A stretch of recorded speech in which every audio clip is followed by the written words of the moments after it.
to be doing Dewberry and wild berries, it was like drain myself of any liquid before I pull out any whiskey.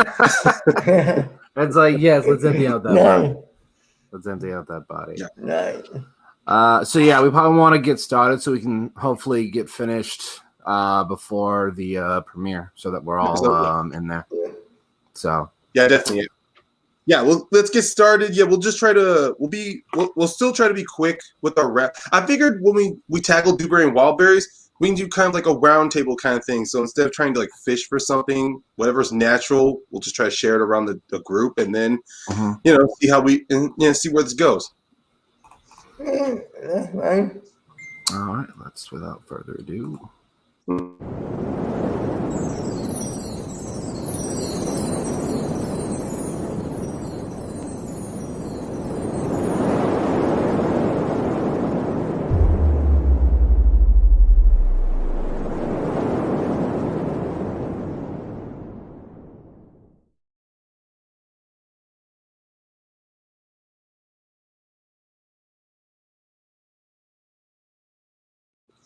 Good afternoon, ladies and gentlemen. Welcome back to another spectacular episode of Mount Schmoedown. And as you can see from the thumbnail and the title of this video, we will start with the amazing, hilarious, entertaining Eliot Dewberry and then go right in to who we talked about last week, the wild man, Josh Makuga. We will go over one of our favorite teams, the Wild Berries. Let's go. Like, how can you not be excited about this team? Anytime you see those two together, you can't just go, Wild Bears! Wild Bears! Wild Bears! Like, it's so entertaining. Them together, like, you would think it wouldn't really work, but it's so entertaining. I love it. I do completely agree. I mean, they're the loudest talkers. I mean, they're like the guys who will just say a random one-liner, and you think the joke won't fall, but it's because of their abrasive attitude, it works. Literally on paper, it doesn't seem that they work, but what we're about to do with Dewberry and Makuga, looking at their team's history, they're like the strongest player in their separate teams, and then you fuse them together, you think you're going to get like a crazy super team, but it's still just a fun, crazy team altogether. Yeah. Every time you think wild berries, this is what I think of. Exactly. It literally is the best GIF ever made from the Schmoedown, in my opinion, because you can see Jen's like, what am I doing here? I know. I wish I had gotten a Chardonnay for that. Oh, but anyway, ladies and gentlemen, you've heard from our host, Brandon. Yes, this is Mount Schmoedown. I am your other co-host, Ryan Payne. And also above me is your we share the power here at Mount Schmoedown, yes. And that is Ben Rayner.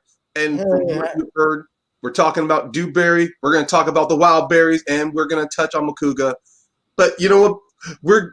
We definitely want to jump into wild berries from our excitement, but Let's take a journey and let's talk about the mountain himself, Dewberry, guys. With Dewberry, what are your general impressions of him? His singles career, I can't. Oh no, sorry, Ben. Go ahead.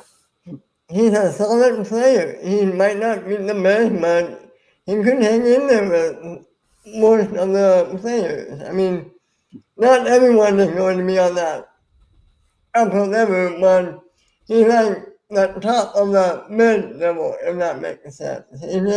No, we understand you completely. Yeah. It's actually funny thing is, it's just like but even when I was rewatching all the matches, I decided just for fun to rewatch Only Stupid Answers versus The Odd Couple, and that line that DJ says, like, you can't be the Godfather or the Best Picture, but everyone remembers The Room, you know.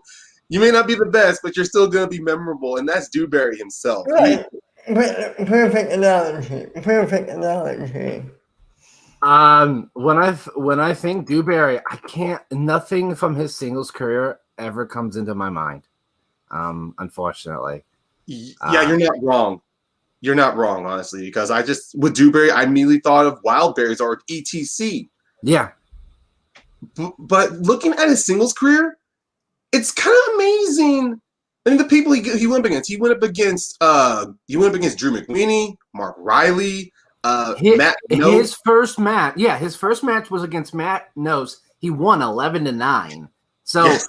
he got his first win against, that was season 3, so I think Matt Nose had not completely understood the Schmoedown yet, and I don't think he had played with Roka too much yet, so they didn't have that chemistry yet. So, but a win's a win. It doesn't matter when in the Schmoedown it was. A win's a win. Exactly. I also forgot to say he fought Bibiani too. But regardless of who he played, I actually looked after his match against Nose. I looked against Riley, and that was like Riley's match after he lost the belt to Dan. And say if he had lost to Dewberry, it would have been a very interesting path because Riley beating Dewberry led him on his road to redemption to get that belt from John Roca. And I know in our previous episodes we had I touch on the idea of what if matches. It would have been hilarious if Dewberry had actually won that road to the title and he had fought John Roca. It wasn't a bloodbath, if I remember correctly. It was a pretty close match, right? Riley Dewberry? Yes. Yeah, Riley Dewberry, and then the next person got to face Clark Wolf. 14-13. So he barely lost.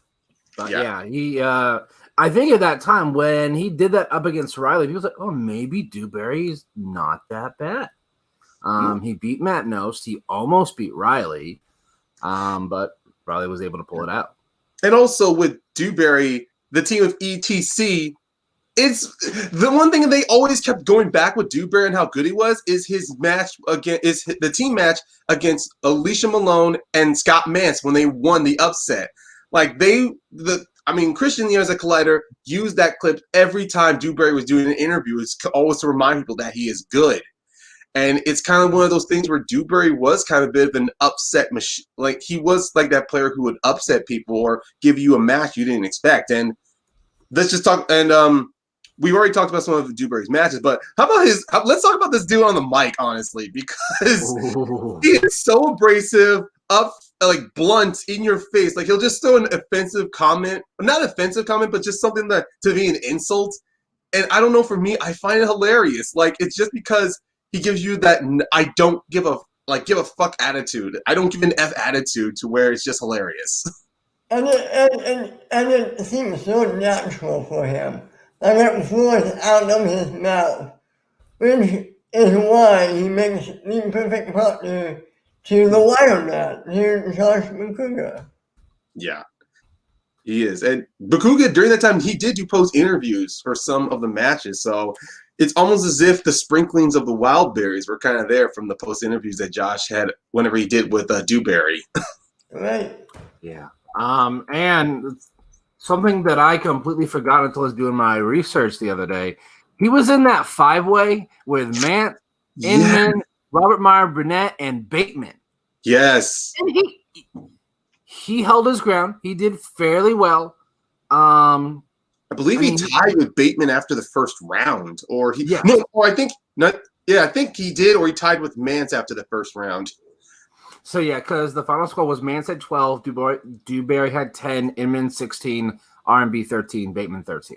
Yeah, he was the first one eliminated, but it still is like, Dewberry's a solid player. I mean, there's nothing to go under that. I mean, despite what the stats or his record is, he'll pull out that knowledge will come out of him depending on the luck of the questions or how fortunate he is. I mean, okay, ETC, for Christ's sake, it's clear he was the only solid player of that team. Ricky Hayberg was just there to complement the attitude. And I'm gonna be honest, I watched their matches, and I'm gonna say it.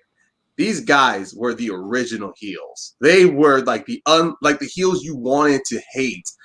I mean, their match against Tough Beats, who, when I do my research, turns out that they were the first team, Perry Nemiroff and Jonathan Boyko, to be voted as Babyface Team of the Year. And the fact that ETC beats them, that was, I mean, I'm not going to say it's a shock or so, but it was an upset, especially with the momentum that Tough Beats that they had off of that vote, off of winning that award. it was amazing to see that only Dewberry out of all three of those players played solidly. I mean, Perry Nemiroff, she held her own, but Dewberry was one who really was the standout of that match. And then later on their matches, even in their match against Wolves of Steel, which was a number one contender shot to go against the Patriots. Wow. Yeah. And that, I say, is another what-if match. So what if ETC won? They would have fought the Patriots, not the Wolves of Steel. Like, that match also has like a rippling effect because also ETC broke up after that loss, which led to Ricky Hayberg getting Bibiani to the "I betray you." Yeah, that match. You definitely know why Riley and Wolf are some of the best competitors we've ever had in the Schmoedown. They worked so well together. I wish we could get them back for just like one more match. One more round, yes. One more round of the Wolves of Steel. You know what would be an interesting what if match? No, not a what if match, but just like a online match of Patriots versus Wolves of Steel. Yeah, I like, would love the Patriots too. I would love that. Here's a question for you. Who is the better team, the Wolves of Steel or the Shire Wolves? Ooh, Oh my God. the problem with that is I feel like if I say one team, it says the other team's not as good, but both teams are so good. Yeah. But the thing with Riley and Wolf is they kind of have the same strengths and the same weaknesses. But I feel like Shire Wolves, they cover each other's holes. Yeah, Like, Yeah. they just balance each other out better. I would say the Shire Wolves. Also, I love those two. Rachel Cushing and Clark Wolf together was always. Oh, they're amazing. I'm sorry. Yeah. I mean, I don't care what the fans said. They were one of the best teams the Schmoedown's ever had. Yeah, I was one of the biggest, staunchest, and still today defenders and fans of Shire Wolves during their time. I mean, look, that is a good question, Ben. I too would be you if you put a gun to my head. You might as well just pull the trigger because I would not have decided. Because I love the Wolves. I was a big fan of the Wolves Steel. I wanted them to beat the Patriots. I wanted them to get that run again in the team's tournament to face the Patriots again, but above the line won. And also Riley and Clark, they also had that great affinity. Like, yeah, exactly what Brandon said. They have the same strengths, same weaknesses. It was apparent in that ETC match. They only got like 3 questions, same as ETC. Like, it was almost an even level match outside of the Wolves being the stronger players. But it really did fall to where the Wolves, all they had to do was answer one question to beat ETC. And it could have been that they didn't get anything. But also, I love the fact, just like with the Shire Wolves, it matches Clark's penchant for entrances. Like, her and Riley would do the horror entrances of It, The Shining, Chucky, and then, of course, the Shire Wolves, their entrances were great of A League of Their Own, doing the Girls Run the World, where they were dressed like Audrey Hepburn and Marilyn Monroe. Their match against hold on, I'm drawing off here to where I'm going to be talking mainly about the Shire Wolves when we should be about Dewberry and Wildberry. Yeah, wild berries. But you know what? Wow. I think enough is said about Dewberry. I mean, he was the original heel, original bad boy, and from what I could tell, he's kind of much. I think he was kind of like one of the basis of the unlikable heels, like before we started getting better ones out there, like Bateman, Dagnino, Guy, even at a time with Roca, even with hell, I'm just gonna say it, Brandon Hanna. I mean, look, there's unlikable guys, and then there's the cool unlikable guys. But and Dewberry was able to toe that line. Right. Yeah, he definitely was. And how they came together. Speaking of, let's do this. We're now talking about the Wild Bears. Wild Bears! Wild Bears. Wild Bears! Well, I'm trying to find. I think I might have a postcard of that. Yes, I do. There it is. And right at the back, the whole example. Yeah. The whole fun fact, the formation of the Wild Berries, it was amazing. Yep, August 31st, 2017, Wild Berries versus Wolves of Steel. Wolves of Steel wins 22-17 by a technical knockout. Yep. But from that point forward, anytime we got the Wild Berries on a card, on a match, it was so exciting. Yes. Because you always knew, trivia-wise, maybe they wouldn't probably win, but they would. The entertainment factor would always be there. Anytime you talk to someone, you're like, yeah, Wild Berries match, always one of my favorite matches. Not because of the trivia, but because they were just having fun. Because there's from that point forward is when the Schmoedown started to get very serious. So you had a lot of teams that were like super serious, like straight face, wouldn't crack a smile, and then you get the Wild Berries. For the literally have a red Solo cup and they're drinking while dancing. Yes, or a bong. They bring out a bong and then go to town on it. And it's hilarious. Like Wild Berries is the prime example of people you can still play trivia and have a good time. I mean, their losses against Wolves Steer and Only Stupid Answers, yeah, they were losses. But then the post interviews, for Christ's sakes, you give those guys mics. You didn't have to worry about asking them. You just give them one question, they go off. I still love how in their loss against Wolves of Steel, Eliot and Josh were just ad-libbing. They were just bouncing off each other. It was like, what does a wild berry taste like? We don't know what a wild berry tastes like. We got a little bit of honey, some vinegar, and we made something that's very, very bad. You don't know what a wild berry is until it is in you.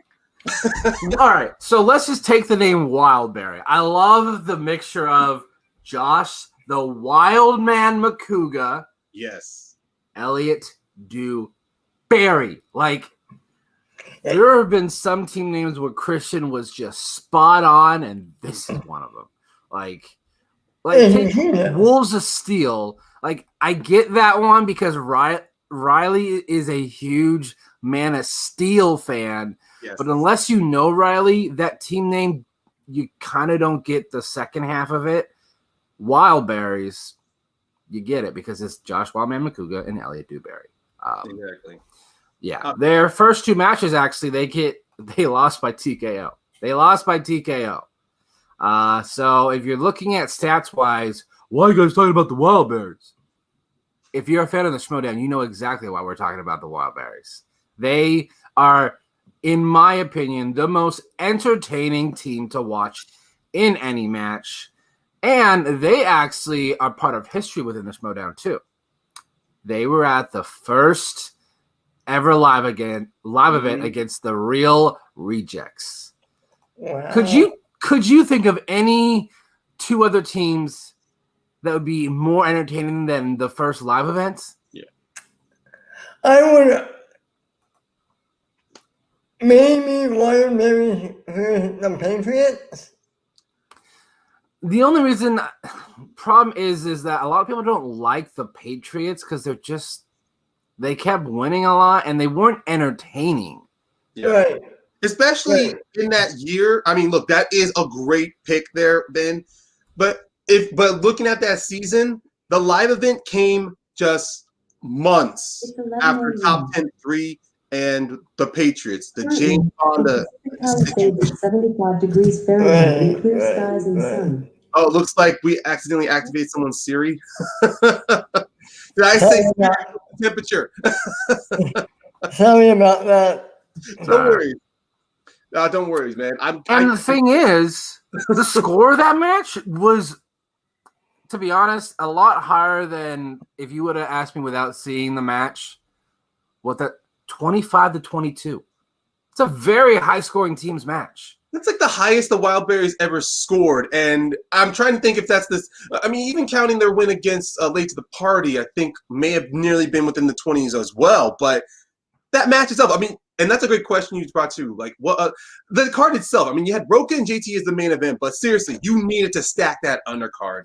Wild Berries were perfect, and even their promos was awesome too. I mean.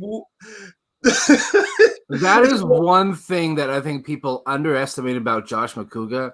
The man can cut a promo. Yes. Man can cut a promo. Very exciting. It probably helps that he's drinking too. Or you just get him, or you just get amped up. I just loved when Dewberry, like after the rejects did their little rap to hype the crowd up, and then it's just more like, I can't write words together. Stop making fun of my wife. That's all you needed from Josh. Yeah, it was entertaining, definitely, for sure. And that match, they started going on a win streak. They won that one. Then they won their next match against the Kingsmen, 20-15. That one by a TKO. Yes. Now, Kingsmen, they weren't the strongest team with Jack Hine and Devon Stewart. But again, they were also fairly entertaining team. They could their promos were pretty funny as well. So it's one of those teams where the trivia knowledge wasn't near the top. So their entertainment and character work was pretty solid. So all right, I get why this is a team within the Schmoedown. And the main thing is that match, it's like on private video, so I was only able to find like reactions for that match. And I don't want to know why that video was taken off of the I'm not going to ask questions there. But even then, it's still a very entertaining match. The Wildberries come out, it's nothing but America, England insults. Like my favorite was Dewberry in the posing for during the match before he goes, why don't you head down to, if you want to get some tea, just head down to Boston and get the tea. And then, of course, Jack Hines, he actually stepped up. He actually stepped up to the Wildberries on the beer bong, though, where Dewberry only took like a half chug, took a half can of beer. And then I rewatched it. Hines, he did a full chug of a full beer can. And it was just like, ooh, we're going to get that kind of match. And even then, also that match, Makuga, for one of the rare times ever since the Wildberry, he was genuinely pissed off over a question.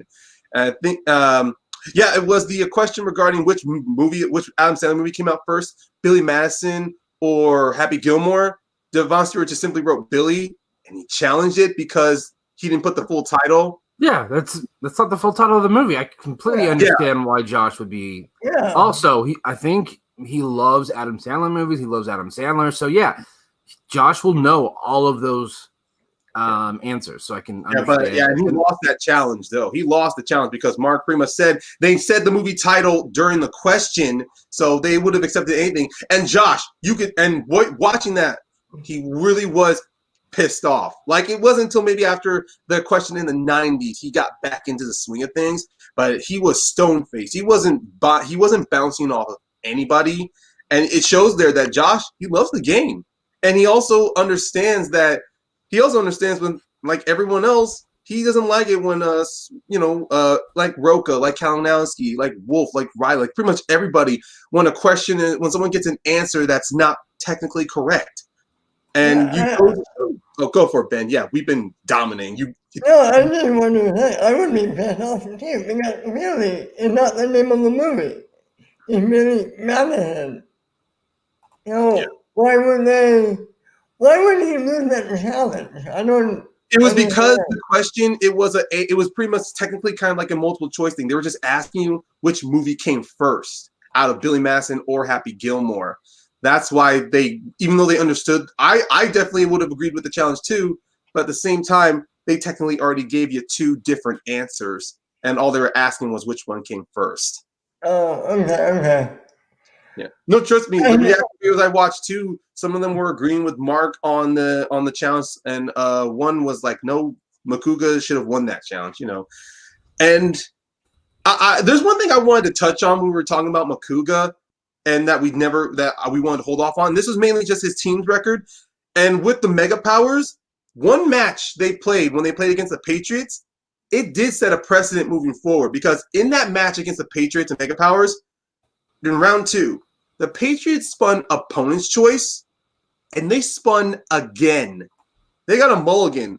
It wasn't until after that loss, the Mega Powers, Josh and Dagnito, were making a protest, or at least a precedent, that if you land on opponent's choice, you have to stay with it. And from then on, that's what happened. It stayed. That became a new precedent in the Schmoedown. That is interesting. I never knew that. I might have forgot that. Well, yeah, no one remembers that. I mean, because let's be honest, most of the matches, most people are going to recommend you the most entertaining or the ones that they personally love. And I think that's one of the reasons why I like that all of us were trying to at least review a majority of the matches. I mean, look, with Makuga, he had over 15 to 20 matches, so we couldn't watch everything. But Right. I decided just to go over all of season 3 and 4 of Collider. And when I saw that Patriots and Mega Powers match, I saw, you know what? That is a very interesting point there. And I wanted to, and most likely when we do this again for other players, maybe we'll see if there are other instances where someone lands on opponent's choice or spinner's choice and they spun again. Because look, it's obvious. We know someone who got spinner's choice and spun again, and that was in Houston. Right. Yeah. Right. Yeah. That's probably one of the most famous moments ever of spinners and opponent's choice. Yes. Is Bateman in Houston literally spinner's choice twice. That is definitely one of those moments where you're like, is this match fixed? But I'm like 99.9% sure these matches are not fixed. It's very odd that you could spin spinner's choice twice. It is a digital wheel. It is a digital wheel. Yeah. And I could go off on the digital wheel, and I'm not going to. But we all could. I could make a digital wheel on my phone, and maybe we might get spinner's choice once out of 7 times. yeah. But no, they then had their next match there in season 5 was against It was Anarchy. Yes, Anarchy, Evil Geniuses, the Harris brothers. Wildberries were the one team that did not. Oh wait, no, sorry. That's JT and Lon Harris. Sorry. Yeah. Oh, that's okay. We knew exactly what you meant. But I love the fact that Anarchy, when it was introduced, it was going to break up so many established teams. I mean, Team Action got broken up, which we got Who's the Boss. Shire Wolves would have potentially been broken up had they not had won the teams match, and we would have gotten McWeenie and Wolf, Cushing and Guy. Instead, they won, and then we end up getting I want that team, so I would love to see the ultimate heel with the ultimate babyface. Like how that would have been. Oh my God, those promos would have been spectacular. But unfortunately, Guy had some real life work stuff to deal with, so we never got that team. Because even if Cushy didn't win, the Guy's backup team would have been him and Janine, and then the work stuff got in the way. Yeah, oh God, that would have been so. I know. I want that team so bad. We should do an episode where we just do we fantasy book a what if match, and then we just start going crazy. I would be down for that. That would be fun. Yeah. But let's talk about the Wildberries. The fact that they were able to remain a team in Anarchy, and yes, they lost to Evil Geniuses, but it was like that rare time to where we would have lost something really special with the Wildberries. And it was just amazing. They stayed together in season 5. They come back in season 6. We get some more classic Wildberries. But the match itself, it was once again Wildberries lost TKO. You know, it was just it was entertaining.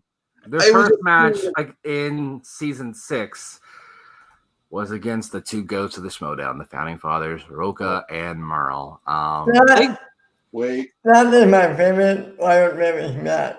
Hold on, I'm gonna need some courage before I talk about this match. Is that the match where Makuga grinds on the belt? Yeah. Yes, it is. That might be my favorite Josh Makuga moment. Oh my God! What did you just take a shot of? I took a shot of brandy. Woo. Yeah. We're talking about Wildberries. Why not? Right? We're talking about founding fathers and the Wildberries. God, that match. I mean, they stayed fairly close. Like, to be honest, when I saw that come, I'm like, there's no I thought that was be a knockout. Like, I thought Roka and Dan would just obliterate those two. Nothing against Dewberry and Makuga, but nothing personal. And Merle are the goats of the Schmoedown. They are the reason why the Schmoedown is at this moment. So I was like, they're probably after round 1, it's probably 15-10 or 15-9. Maybe like 15-6, after round one, and then they. It pretty much that could have been what Only Stupid Answers and the Odd Couple match was, a huge TKO. But the fact that Josh and Dewberry, who pretty much did the mirror effect, in Star Trek terms, became their mirror version of themselves, the Mileberries. They stayed very competitive. I don't like the Mileberries. No. I'm glad. Flip that M upside down. Give me that W with the wild berries. Come on. Yes. Oh my God. But I'll say though, the Mileberries, they were very impressive. Like they even shocked the commentaries. Like, wait, this isn't the match we thought we were gonna get. I know you want to say something, Ben, go for it. I like the Mileberries not because, I mean, yeah, it was funny, but then they were the transformation thing when the Superman whip open shit, the Mileberries became the Wildberries. That was epic for me. We're talking about the Wildberries. I should be putting on a blazer because it's the Wildberries. So let's do this. All right, here we go. All right, sorry. Let's keep going, Ben. Yeah, sorry. Wildberries. There we go. Yeah, let me give everyone a shot of this blazer here. It's a nice sporty blazer. Maybe I can put the camera down a little further. Yeah, see, it's a nice suede, so it won't take too much of the light. No. It's a nice blazer. Yes, that's one thing about the Wildberries. Their fashion sense. The blazers, the Josh's America, red, white, and blue pants. Oh my God, that's one thing I loved about them. They may have had wild entrances, but I just love the bright colors that they bounced off of each other. Again, they might not be the best team for trivia, but they're the more entertaining. I think we can all agree on that, right? Yeah, there is no doubt about it in my mind that they are, in my opinion, the most entertaining team that's ever been in the Schmoedown. If you were to pull everyone, all right, who's the most entertaining team ever in the Schmoedown? I can bet you the Wildberries are almost near at the top, unless it's someone that's only been watching the Schmoedown this year. Obviously, they haven't seen the Wildberries. But anyone that's been watching basically since the Collider era definitely is probably Wildberries all the way. Yeah. The Wildberries may not be the knowledgeable or the most winning team out there, but if it came to a Schmo, but even then on our mountain of the best, I still put the Wildberries up there because they may have, out of the 5 aspects of what would make a great plate, like their knowledge, personality, character, ability to win, and maybe their records, I say the Wildberries still cover 3 out of those 5 because they did pull some wins, and their personalities and their characters are great. You can see through their promos and how much they love being around each other. Well, you know how everybody loves them? Because of the trap. Because when Shannon put them up, you could feel, I wasn't there, but you could feel it. You could feel it on the internet. You could feel what everyone was feeling. That's how you know everyone loves. I want to pull this up and just have us react to this moment because I absolutely, this moment is probably one of my favorite Josh McCouga moments of all time. Let's remove that. You know exactly what I'm doing here. Yes. All right, so now we go to the 3-pointer. This is the. He holds out. What's this? He throws it. What? What is he doing? No. Pick it up. No, don't do it. Don't do it. Put it on the table. Don't do it.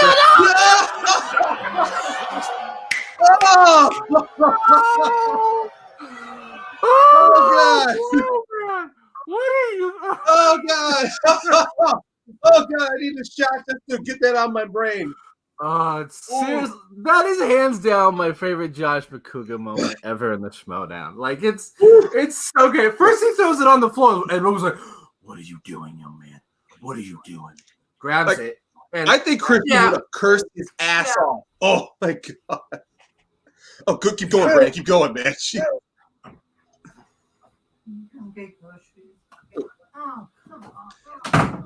Oh, apologies, man. Sorry for interrupting you there. It was just No. I was just saying, like, Christian. Like, even though the camera wasn't on him, Christian, like he probably took off that mic and was like, "What the are you doing, man? What the are you doing?"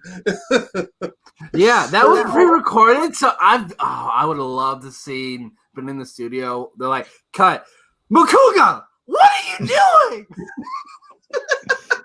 Well, Because you can tell Christian was like, "Oh my god, what the." Yeah, even Roca, he couldn't. He cracked up, and Dan, even though he thought it was funny, even he was still like, "Dude, that's my belt, man. What are you doing with my belt?" And then, I even love in the interviews afterward. Dan's like, "Oh yeah, I double disinfected my belt to make sure it's okay." Yeah, and that just keep going. Go ahead. No. Dan's probably like, "Oh, I gotta just like do something, dry clean this, disinfect it." And then everything known to man, and then call up Sam to get at least 3 times the strength of belt polish. Yeah, but no, that's definitely one of my favorite moments there for Josh Makuga. I'm hoping though that we get, hopefully next season another match with the Wildberries. Hopefully Josh's schedule allows it. Because I think that's what the holdup was this year. it might be. They're not in the same faction. That too. I forgot about that. Yeah, it might be Dewberry versus Makuga. Who wins that match? That could be an undercard, honestly. I swear, if Christian has not made an undercard for that team match, that team title match. Oh my! Yes, gosh. he is not. And if it's Makuga versus Dewberry, I'm sorry, all you Action Army fans out there. That is the Civil War. That is going to be insane. The Wildberry Civil War. It's no longer wild anymore. All right. That is our hashtag for this episode, Wildberry Civil War. Exactly. Yes. So everybody watching this episode, you send this to Christian. You put this on your Twitters. You tag the Schmoedown. You tag Harloff. You go on to SEN Live. You go on to one-on-one if he allows the Schmobot. And you put hashtag that's not well, those are pre-recorded. Oh, yeah. There's no way that he would turn this. Even though he would love to make the money for it, there's no way that he would ever risk the person like, what? This is so unprofessional. Like, no, you're right. I can't wait to listen to his episode with Paul Walter Hauser and with Miri Jetikin. So, and I loved his previous one-on-one. So yeah, it was just more like, I don't want to make Christian's life miserable, but it's just like, if we can't get, I just want one match with Makuga this season. We've been denied that. I mean, scheduling. I've seen a few episodes of Eating History. Looks like Josh could use a couple of whiskeys to chase down whatever he ate. But still, I want another match of Dewberry in there, and him and Dewberry would be the great undercard, even at a spectacular. Like, they would be fantastic. Just, you get all the belts, you put all the belts on the line there, but then you kick us off with the Wildberry Civil War. Yeah. That would be fun. Hangovers. But you know what, guys? I don't know who I would pick in that match, though. Like, I feel like Makuga's the stronger player. Really? But I think while Dewberry's had certain team matches where he's carried the team. So for me, it's a really hard pick. Like every other match, if you watch my reactions, I say this every time, it comes down to round 2. If say Josh spins like sports movies or 80s, then it's his. But say Dewberry spins one of his, or we get a spinners and opponent's choice situation. Like, it really comes down to round 2 in every match. Like, and definitely you can see that this season more than any. There are so many matches that turn in round 2. Either someone's behind and they take the lead, or someone's ahead and they stumble in round 2 and the other person's able to catch up and win the match. So I think if we would get Makuga Dewberry, it would come down to round 2. You know what? I just thought of something. I think I'd What's that? rather have that. I'd rather have that match next season when we can have it live. Yeah, You I know, think that could be an actual live event. right. I can't see it happening, you know. Because in my mind, I see the match ending with some kind of reunion, and you got to see that hug. You got to see the hug between Makuga and Dewberry. No, you are Yeah, making a great point. I would love to see that match live. Actually, I would yeah. fly, pay an Airbnb or a hotel room just to watch that match live. Honestly, I mean, yes, it would be epic this season, but we gotta do it live. I'm sorry, that had me. I love everything else, not the live event. We need.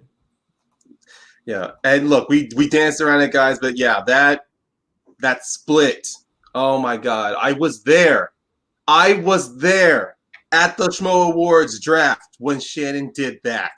I mean, I probably said this a couple of times. I probably said this on a She previous should win heel of the year just for that. Just for yes. She'll get moment of the year. But that's definitely a guaranteed hands down moment of the year. You don't need to have the fans vote. That's just automatically on that ballot. And the funny thing is that rewatching Wildberries, when I saw that match, Wildberries and Real Rejects said in their post interview that they will never break up. Who knew? Who knew? Someone didn't tell that to Shannon.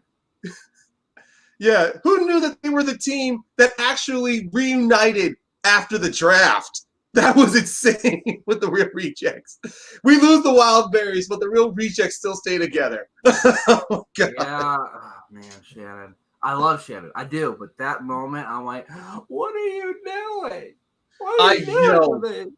I was just, no. And I was listening behind Chance and Mike, and they were just sort of like, yeah. I'm like, no. And like half the other people in the audience. It's a moment that Shannon, it shows her genius, honestly. Look, I'm never bowing to Shannon as the queen because she split up the Wildberries, but it was a genius move. Let me ask you guys something. Did you see it coming? No. Right. If Winston had not selected Makuga, I'm pretty sure Shannon would have picked somebody else. But because Makuga got drafted and Shannon, in those perfect set of circumstances, was right after Winston, it was just, she already had. I think I've heard Winston say that his plan was his next pick was to get Dewberry. Yeah, I heard that too. I mean, he said that on SCN. He's even said it on his Twitch stream. I mean, jeez. Oh my God, it was just perfect. It's one of those situations where Shannon reminds everybody that the draft is random. You have no idea what the next person's going to pick. Sure, you might have a plan down there, but Shannon showed that, to quote Game of Thrones, chaos is a mother effing ladder, and Christian loves chaos. Like Christian loves whenever chaos happens. Like I can see Christian sitting in a dark room when he sees stuff going on the Facebook page and Twitter, he's like, I can just, it's just because it gets people talking about the Schmoedown, and that's what he needs. He needs us to be talking on all sorts of social medias about it, telling our friends, getting more people to watch. The family as well. I mean, I've seen posts of family. I've seen some Twitter threads and some Facebook threads where they're sharing photos of text conversations with families where they've shown Schmoedown episodes to where one of the best responses is, this looks interesting. I think I might watch a few more. And it's just that intrigue. And I think that's why the Wildberries are a great example of just showing someone a match and just seeing how fun and chaotic it can be, but still professional. Okay. If there was one Wildberries match to show someone who's never watched the Schmoedown, which one would you choose? As much as I want to show the Wildberries and Founding Fathers, that's something where I gotta get someone to at least see 2 or 3 more matches. I'd show them the live show, the Wildberries, or them versus the Wolves of Steel. But that one. Yeah. The issue with the Founding Fathers one is the person needs to understand who Roka and Dan are. Yeah. Like, if that's the first match they watch, they may find it funny how Makuga's grinding up against a belt, but they're not going to really get the meaning behind it. And also, the title of that although the title of that match it says Mild Berries versus Founding Fathers. I mean, sure, it's the Wild Berries, but in the interview, No, actually, it doesn't. It says Founding Fathers versus Wild Berries - movie trivia Schmoedown. oh, they must have changed that because I remember the first time it got released on YouTube, it said Mild Berries. They must have changed it. Yeah. So, and then on this match, instead of drinking beer, they have wine, so they're classy. Yes, a nice Merlot to compliment. And the other's red Sauvignon Blanc. Oh wait, we need to talk about one thing about the Wild Berries. I also associate them with is Jen Sturger, because their interviews with Jen is just fantastic. This right here, Wild Berries. That itself, Josh McCool's loss. Jen, this is one thing we may talk on more with other players, but when Jen Sturger gets that certain competitor, she not pulls out, but she's able to get some great highlight moments. Like, one thing I love on the Schmoedown Facebook tab is that every now and then, I believe Justin, he'll post down a collection of the greatest quotes from Schmoedown players. Majority of them are from interviews with Jen Sturger, honestly. Yeah, Jen is truly underappreciated in the Schmoedown. Yes. I think the Yodi Award, I know everyone wants to give it to Nerd Chronic, who's had a spectacular year, but there are other underappreciated people who work in the Schmoedown. Jen Sturger, #Free Jessica. Yeah. And also Brian Ward, who I don't know if Brian Ward. Yeah, most of the postcards I got, they were from his art designs. Like, I'm really on the train for Brian Ward because Brian Ward's been doing it since like season 3. Like, he's like, no one knows about him that much. And I'm like, we need to thank him for all the hard work that he has done. Any great artwork that you've seen in the Schmoedown, these posters, the graphics that they use, courtesy of Even Brian some Ward. T-shirt designs, even a couple of T-shirt designs. Those are Brian Ward. Yeah, I'm a big fan of Brian Ward. Every time I see Christian post something like with graphic art, I'm like, Brian Ward, right? He's like, yeah. Who else would do it? So yeah. And Brian Ward lost his father to COVID-19 about, I think, a month or two ago. So yeah, I've been the biggest I'm ever since like early start of the year, I have been a big proponent. I've been a staunch person who I've always put down on live events or on comments. Just Jen for Yodi for Jen, not for Nerd Chronic. And not because I'm going against popular opinion, but because, like with Brian Ward, I'm also familiar with Jen Sturger too. I would say she's underappreciated, but she's most of the time she's overlooked by the broader of the fan community, as we see. And when you do look at great highlight moments of the Schmoedown, especially in post-interview after matches, Jen is mostly there. I mean, sure, every now and then you'll get a change-up, like in the early Collider series. You had Josh, you had Sasha Porraver, you had Emma, you had Brianne Chandler, you had Grace Hancock doing interviews. But when Jen took over that role, when she became the proponent of post-interviews, she not only go for it, Ben, go for it. I really want to say she's great. She made it her own. I mean, and she always had fun time watching her. Yes. People. When she was on the desk this past week, I lost my shit. I'm like, finally! Yes. Like the last time I saw her on the desk was like season 6. Last time she was on the desk was Free for All 2. She's only been on. This was her second time on the desk. Serious? I thought she did at least one match in season 6. No, I am like 99% sure that the only time. Yeah, because Christian needs her doing those post-match interviews, and it's because nothing against anyone else, but no one can do these post-match interviews better than Jen. Like, it's. And Christian and Mark have tried in the digital era, but it's clear Jen, she does something great. No disrespect to Christian and Mark. No disrespect. No. Nothing against them. It's just not what their strength is. Yeah. Her strength is just being able to talk to people, communicate, get something out of them, she knows, and then she's able to lead these competitors with these questions to provide great character work. And she has great responses too. Even when people are going into their character, whenever some of my favorite stuff, she'll just have that blank dead stare towards the camera when a heel is just going crazy. Or heck, whenever Ben and Guy during their time were calling her Jessica, it was kind of like, yeah, she has I don't know how she's able to do a perfect response to yeah, no, but her attitude just goes off of what my freaking name is. But it's just like she has this great charisma and this natural ability to go along with the players. I mean, that's why she has great gifts when you see her, not just of wild berries, but also, there are some great gifts. I mean, I've gone on Facebook when I do Schmoedown Jen Sturger or just Schmoedown in general. Jen will pop up even on either Twitter or on Facebook when I just type in Schmoedown for gifts. Yeah. And you see Jen Sturger's there, and she just has great reaction, great comedic timing. And let's be honest, other than the Wild Berry, she's also synonymous with the Founding Fathers, because with that match against Corruption, jeez, that was fantastic. If we did a top 5 of Jen's best people she posts interviews, Makuga and Roka are the top 2.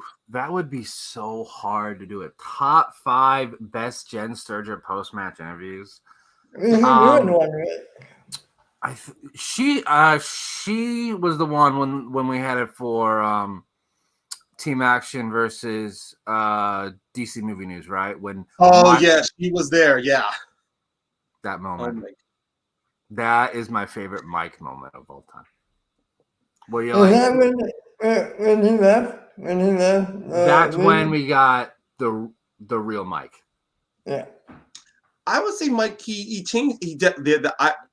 When we get to Mike, we're definitely talking about that moment too. Mike's gonna be several episodes. Oh yeah, with that, everybody, Mike. He's probably gonna be one of our first. Or he's gonna be one of our first 3-parters, to be honest. Yeah, he might be a 3-parter. Definitely. We might be able to do singles and teams in one, but it may be difficult. Because he's been on 2 different teams, just like with Makuga and Dewberry, and his attitude with the different teams have also shown too. Okay, let's start with the growth of Dewberry with his teams. With ETC, he was clearly the heavy. He was the backbone of that team, always saving them from suffering TKO. That's the funny thing with ETC. I don't think he's ever gotten a TKO defeat like he has with the Wild Berries, which says something. But that was a different game back then, and that was clear with the Schmoedown how different it was. But seeing that the fact that with Dewberry, that's one thing I say about the Schmoedown's past of the different format structures. When it was originally the 6 questions in round 1 before they did whiteboards, that game definitely complemented and also highlighted Dewberry as a Schmoedown player. Same it did with Josh Makuga as well. And moving forward, when we did get to the whiteboard era, even then you still saw that shades of Dewberry brilliance. Like with the when they fought late to the party, Dewberry gets his first ever perfect round. So that match was supposed to be here in Phoenix live. I was supposed to be there. I bought a bus ticket and a hotel just to come to Phoenix. When that canceled, I'm like, shit, I can't get my money back except for the live events. Yeah, I was like, I wanted that one so bad, but there was a issue with scheduling with some people involved, so I was like, darn. I don't think it'll ever come here though. But I still applaud Late to the Party and Chance for coming from Arizona to LA within that short amount of time and communication. Mm-hmm. Yeah, I think it was like a week or two. They're like, it's gonna be live, just not at a venue. It'll be a show. And even then, Late to the Party did a great job in that match. The fact it was within a week amount of time. And I still loved how at the time when Dewberry got perfect round, they were actually trying to push it as getting a perfect round a Dewberry. How fun would that have been if that had actually caught on? So every now and then, when a competitor won a match instead of a perfect round, you are now 1 point away from you're one question right to get away from getting a Dewberry. That would have been fun. That could have been Schmoedown. Yeah. That would have been good. That would have been really good. Hey, we have JTE. Why not a Dewberry, right? Yeah, I would never complain about that either. I love it when Schmoedown competitors get their names attached to something. I mean, if Dewberry did get that perfect round thing, then that would have been perfect too, because then that would have maybe intrigued fans, new coming fans, like, wait, who's Dewberry? Is he this good?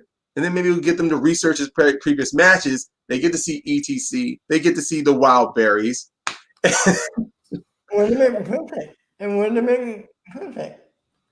So the question that we asked with everyone we go over, what impact has Dewberry and the Wild Berries left on the Schmoedown? There's no doubt about it. Wild Berries has a lasting impact on the Schmoedown.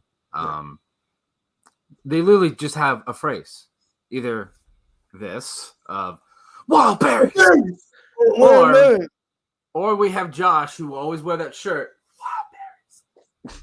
And their marketing. I mean, they were one of the first teams to, like, Josh pushed so hard on getting Wild Berry t-shirts sold. Like, at that time, they were like maybe the one of the few competitors on the time of TeePublic to actually push forward of selling merch. And I think it was because of the Wild Berries. I think that's their legacy, actually, because they were pushing very hard on merch sales. We also had so many creative shirts, like with the whenever the Schmoedown, they had special T-shirts for whenever we went to live shows. Even when custom creative shirts, like whenever Brian Ward did a nice art design on TeePublic, you put that on a shirt. And also with team designs, like either with Founding Fathers, the Shire Wolves, Patriots, Late to the Party.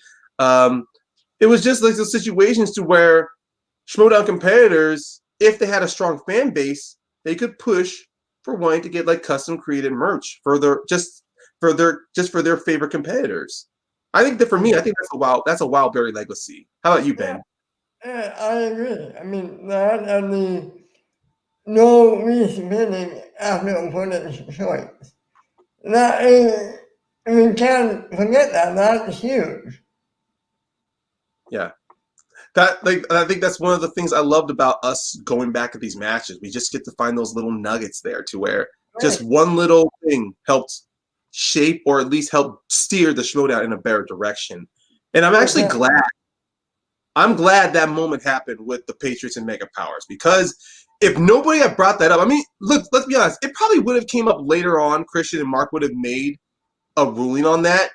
But the fact that they were able to tackle that early on in the Schmoedown's early career means that they didn't have to rely too much on like fans reacting to a certain moment to change something. It was always could. Yeah. Oh, I didn't want to interrupt you, Matt. You go ahead. I'm sorry.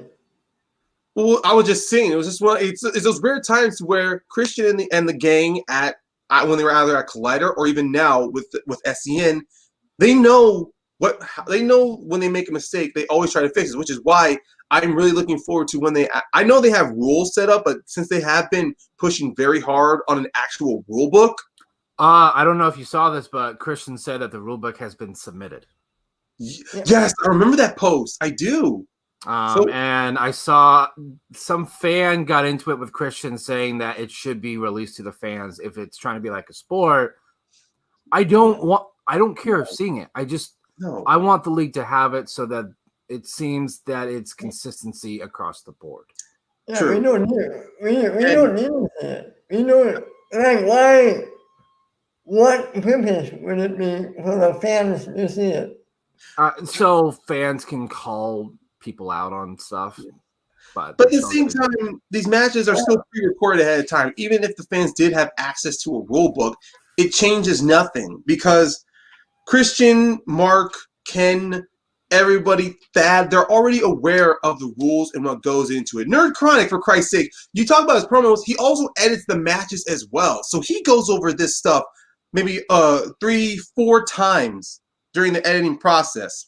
So I understand where that fan is coming from about we should have access to the rulebook, but at the same time, the fact that we are now aware that a rulebook exists and that it's also for new incoming players and for veterans as well. I mean, look, as much as the Schmoedown is turning itself into a sport, I still love it when back then it was simply just a simple game with hints, with added flavors of wrestling involved, of the personalities. Ultimately, even though it's becoming more like a sport, I still love the characters. I still love when they, with the wild personas in there, which is why the Wild Berries are still the top, are still the best characters because they give you the entertainment value that the Schmoedown is a part. But I think we are definitely starting to drag out on our time, so maybe we should wrap this up. Yeah. It was been a great episode. Wild Bears are truly one of my favorite teams ever to watch for that entertainment value. I would love to see that Wild Berry Civil War match. Oh, hashtag Wild Berry Civil War. But the thing is, that might change next season because of they may be drafted to either different teams, or we may get lucky and may get them on the same team. We'll have to keep an eye out on that one. But yeah, Josh McCouga, Eliot, Dewberry, some of the most entertaining competitors in the Schmoedown. Hopefully we get more of them in season 8. Any parting thoughts today, fellas? Ben, parting thoughts? I know Brandon and I kind of dominate the conversation, but you got anything? What else can I say? Wild Berries. One more time, guys. Wild Berries. Wild Berries. Yes. Everyone. Ryan, any parting thoughts? I don't want to say too much, I don't want to say too much, so I'm just gonna shorten it out like this. Watch Wild Berries matches, guys. Watch Dewberry matches. Watch McCouga matches. I mean, I understand we all want to stay up to date with the current Schmoedown, but it's always great to look back at the past Schmoedown matches. You never know what gems you'll find, honestly. Yeah. So please, guys, just watch them, and also promote hashtag Wild Berry Civil War. We may not get it at the end of the year, but let's just push that hashtag out there. Let's not forget, everybody, our 3 so far with the 3 episodes, our hashtags: Mance Media, McCouga Magic, and Wild Berry Civil War. And hopefully in our next episode, we'll give you a new hashtag to push along. Yeah, everyone, as you can see at the bottom, there is our Twitter. Just go ahead and give us a follow. We all really appreciate it. We have all 3 of our personal Twitters up here at the top, mine on the left, Brandon in the middle, Mr. Ryan Payne on the right. They will all be in the description of this video. Make sure to like, comment, and subscribe. We will see everyone next week. Bye-bye.